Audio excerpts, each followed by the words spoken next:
Olá, eu sou o Vilmar. Eu sou a Aline, nós somos especialistas em saúde da mulher. Bem-vindos a mais um Descomplicando a Saúde da Mulher, um canal especializado em trazer orientações sobre a saúde da mulher de forma educativa, descomplicada e holística. Lembrando que aqui o nosso objetivo é educar e orientar, não substituir uma consulta médica, então se você tiver alguma queixa, alguma dúvida, tem que passar com um especialista. E no nosso Descomplicando de hoje, nós vamos trazer um tema muito importante, que é anticoncepção. Todo método é seguro? Aline, todo método é seguro? Nossa, é uma ótima pergunta. Eu acho que é uma dúvida da maioria aí das mulheres que tem que fazer uso de algum método contraceptivo. Primeira coisa, o que é a anticoncepção, né? São métodos e condutas que a mulher pode utilizar, a mulher ou o casal, que eles usam para evitar uma gestação resultante de uma relação sexual entre uma mulher e um homem, se esse for o desejo deles. Lembrando que a gente tem esses direitos reprodutivos aí já bem estabelecidos. A gente vai ver na nossa primeira imagem aqui que os direitos reprodutivos é o que, gente? É o direito das pessoas decidirem de forma livre e responsável se elas querem ou não ter filhos e também quando que elas desejam que isso aconteça em suas vidas. Não só isso, mas também o direito a acesso a informações, meios, métodos e técnicas para ter ou não filhos. E ainda não só isso, mas também o direito de exercer sua sexualidade e reprodução livre, sem discriminação, sem imposição e sem violência. Então a gente vê que é muito importante. E dos métodos contraceptivos, a gente tem algumas formas de classificá-los. Uma delas é a gente classificar entre reversíveis e irreversíveis. O que seriam os métodos irreversíveis, Vilmar? Então, quando nós pensamos nos métodos anticoncepcionais, não, de anticoncepção, os métodos irreversíveis, pensem bem, quando você tomar essa decisão, não é para voltar atrás. É a vasectomia, realizada no homem, e, na minha opinião, é um método extremamente eficaz, muito fácil de ser realizado. Quando o casal decide por um método irreversível, na minha opinião e na opinião da maioria dos profissionais, é um método de eleição. Por quê? Porque é uma cirurgia ambulatorial, feita com anestesia local e, obviamente, que a eficácia é extremamente elevada. E o outro método irreversível é a ligadura tubária, não a ligadura das tubas uterina, onde a mulher não vai ter mais, então, a possibilidade que este óvulo adentre a tuba e seja fecundado e ela engravide. Então, são esses dois métodos definitivos, a ligadura tubária e a vasectomia. E nós temos todos os outros métodos reversíveis, não, Aline? Os reversíveis, a gente tem uma gama enorme. A gente tem método de barreira, método hormonal, a gente tem os métodos, os dispositivos intrauterinos, a gente tem os métodos comportamentais, a gente tem até um método de emergência. Mas quando eu falo de contraceptivo, a primeira coisa que eu tenho que pensar é na eficácia desse método. O que é isso? Eu avalio o quão seguro esse método é, ou seja, o quanto ele realmente consegue prevenir uma gestação. Uma das formas que a gente consegue fazer isso é um índice que a gente chama índice de Pearl. Eu vou trazer agora aqui na nossa segunda imagem e vocês vão ver os diversos métodos que eu tenho. Eu tenho implantes, eu tenho a vasectomia que o Dr. Vilmar acabou de comentar, eu tenho os DIUs de cobre, os DIUs hormonais, os injetáveis, as pílulas, e vocês vão ver que do lado eles têm alguns números. O que é isso? É a taxa de falha que aquele método tem. Então, a gente pega 100 mulheres que vão usar esse determinado método por um ano. Dessas 100 mulheres, por exemplo, usando preservativo masculino, a gente pega ali o preservativo masculino que está embaixo. De 100 mulheres usando só preservativo masculino durante um ano, 2 engravidaram quando usaram o preservativo de forma correta, ou seja, desde o início até o final da relação sexual. Mas quando ela usava de forma rotineira, não usava em toda a relação, não usava desde o início até o final da relação, não usava da forma correta, 15 engravidaram, ou seja, um índice muito mais alto. E isso é importante na hora que não só o profissional, mas os pacientes vão avaliar qual método eles querem usar para entender se estão seguros realmente ou não. Depois da eficácia, outra coisa muito importante que a gente avalia é a segurança do método, ou seja, qual é a chance desse método me trazer algum efeito colateral ou alguma complicação. E isso também é avaliado método por método, ou seja, a camisinha vai ter um tipo de risco e efeito colateral, as pílulas hormonais vão ter outros efeitos e riscos, os DIUs vão ter outros efeitos e riscos, então cada um desses métodos a gente tem que avaliar a segurança também. E outro ponto essencial que a gente tem que lembrar, então, de pesquisar é o critério de elegibilidade. E esse é um ponto muito importante, não, Vilmar? A gente vai mostrar agora o nosso próximo slide. O que são os critérios de elegibilidade? Eu vou avaliar na minha paciente algumas características, como, por exemplo, idade, se ela tem alguma doença ou faz tratamento para alguma doença, os hábitos de vícios, principalmente questão de tabagismo, se ela fuma ou não, e se ela já teve algumas doenças ginecológicas específicas. E daí, avaliando tudo isso, eu vou pegar cada método e ver se esses métodos eles vão se encaixar em uma dessas categorias que a gente vai voltar a mostrar. Categoria 1, aquele método, ele não tem nenhum problema com a paciente, ele não vai causar nenhum mal, não vai trazer nenhum efeito colateral importante, nenhuma complicação. Então, ele é completamente sem restrição. Eu posso usar. Categoria 2, aquele método, os benefícios dele superam qualquer risco que ele possa trazer para a nossa paciente. Então, a gente também pode usar esse método. Agora, a categoria 3 e categoria 4 são as categorias onde a paciente tem algum problema de saúde, aquele método anticoncepcional pode trazer algum problema muito grave, algum efeito colateral, alguma complicação que a gente comentou na segurança, e esse risco vai ser muito alto, então a gente vai evitar de usar esses métodos, eles não vão ser recomendados. Por que eu tô falando isso para vocês? Mas você tá falando tanto. Porque eu tô querendo mostrar que não é tão simples assim a gente escolher um método. Não adianta chegar e falar assim, doutora, minha vizinha tá usando tal pílula e ela se deu muito bem. Posso usar também? Eu comecei a usar. Gente, toma cuidado. A sua vizinha é uma pessoa completamente diferente. Ela tem os problemas de saúde dela, os hábitos dela, a idade dela, o peso dela. Ela é uma pessoa completamente distinta.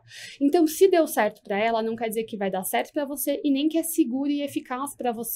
Então, a gente tem que levar isso em consideração. Então, não pode banalizar o uso dos métodos contraceptivos. O que você acha, Vilmar? Extremamente importante todas as suas colocações, Aline. Por quê? Porque não é que o método serve para paciente A que serve para paciente B. Né? Nós temos que fazer, como vocês viram no nosso outro vídeo, né, uma boa anamnese, conhecermos toda a história dessa paciente, porque existem, por exemplo, pacientes com história de trombose, por exemplo.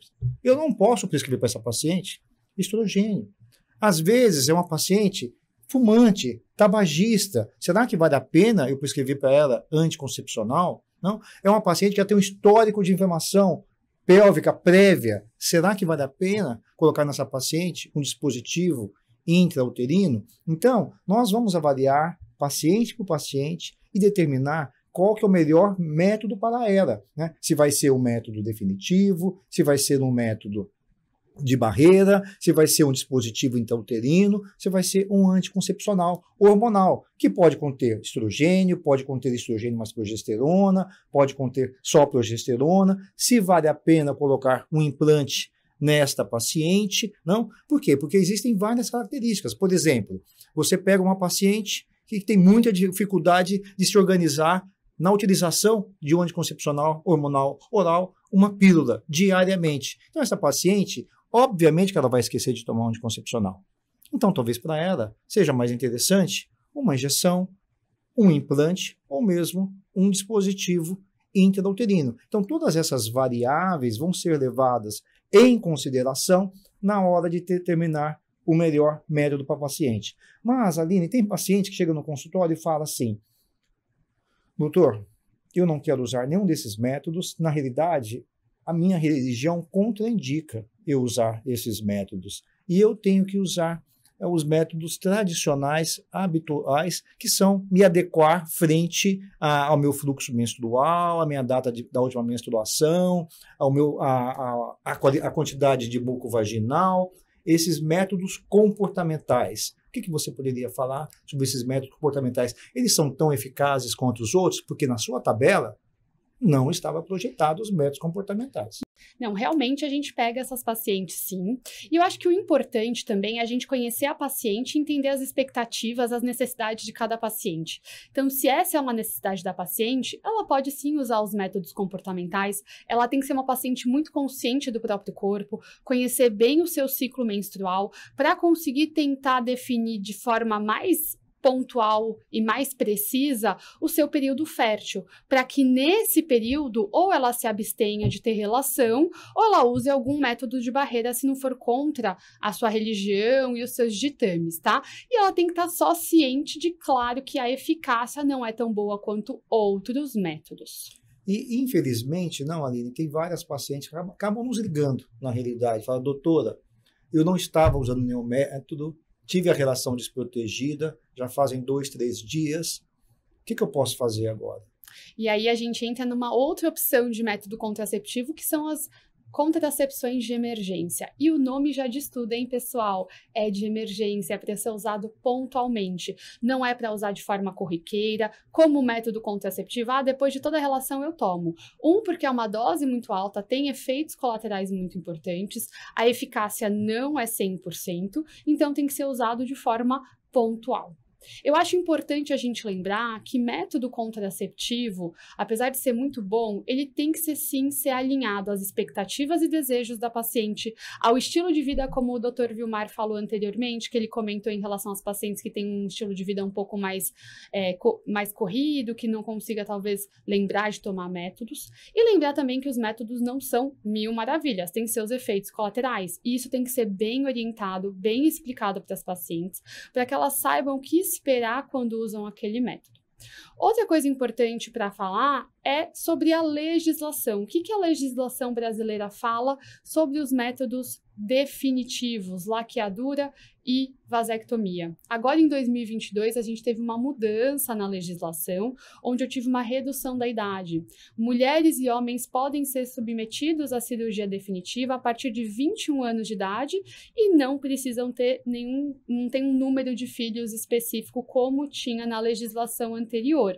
Outra novidade também é que não precisa mais da autorização do cônjuge, porque antes, Vilmar, eu precisava que ou o marido dessa mulher que fosse fazer a laqueadura ou a esposa do homem que fosse fazer a vasectomia autorizasse também o procedimento, porque era meio que um planejamento reprodutivo do casal. Agora não precisa mais, a pessoa tendo desejo, ela tem que ter no mínimo 60 dias entre o momento em que ela manifesta o desejo de fazer o procedimento até o dia do procedimento, tá bom? E outra mudança importante que é muito interessante ser falada é que agora a gente pode fazer sim a laqueadura no momento da cesárea de uma paciente, tá? Às vezes a paciente está na terceira, quarta gestação, ela não quer mais ter filhos, já tem todos os filhos que ela queria, então agora a laqueadura pode ser feita no momento da cesárea, que antes a gente não tinha essa opção, então acho que é importante comentar. Sem dúvida, porque essas mudanças trouxeram autonomia para as nossas pacientes, Com que certeza. não existia essa autonomia. Acho que essa dependência da autorização do marido, ou mesmo da mulher, não do cônjuge, acho que era algo realmente muito restritivo. Não? Exatamente. Como que uma pessoa terceira fala o que você pode fazer, né? Então, realmente... Inacreditável. Mas, então, chegamos ao fim e Sim. Agora podemos ir para os 3 pontos mais importantes desse nosso vídeo, não, Aline? Perfeito. Primeira coisa, todos os métodos contraceptivos a gente avalia eficácia, segurança e critérios de elegibilidade. 2. Contracepção de emergência não é para ser usada de forma rotineira. E 3. Qual o melhor método contraceptivo para a paciente? Aquele que melhor se alinha às suas expectativas, seus desejos, seu estilo de vida e também que tenha um critério de elegibilidade adequado para aquela paciente. Nossa, Aline, foi realmente maravilhoso esse nosso vídeo. Eu tenho certeza que vocês vão ter muitas dúvidas. Então, por favor, escrevam, deixem essas dúvidas, façam essas perguntas, nós vamos ter o maior prazer em responder. E, se porventura vocês acharem que nós precisamos fazer um outro vídeo sobre esse assunto, deixe aí embaixo, comente para que nós possamos realizar um novo vídeo sobre anticoncepção. E, Aline, tem que deixar o like, não? Pô, por favor, deixa o like que ajuda bastante o nosso canal. Compartilha esse vídeo com quem você acha que vai gostar desse tema. Deixa aqui embaixo quais métodos contraceptivos vocês querem que a gente discuta, que daí a gente faz um vídeo exclusivo, porque são muitos métodos, não dá para abordar tudo de uma vez só. Combinado? E não deixa de se inscrever no nosso canal. Sim, nos vemos no próximo vídeo, não? Sim, até mais. Tchau, tchau.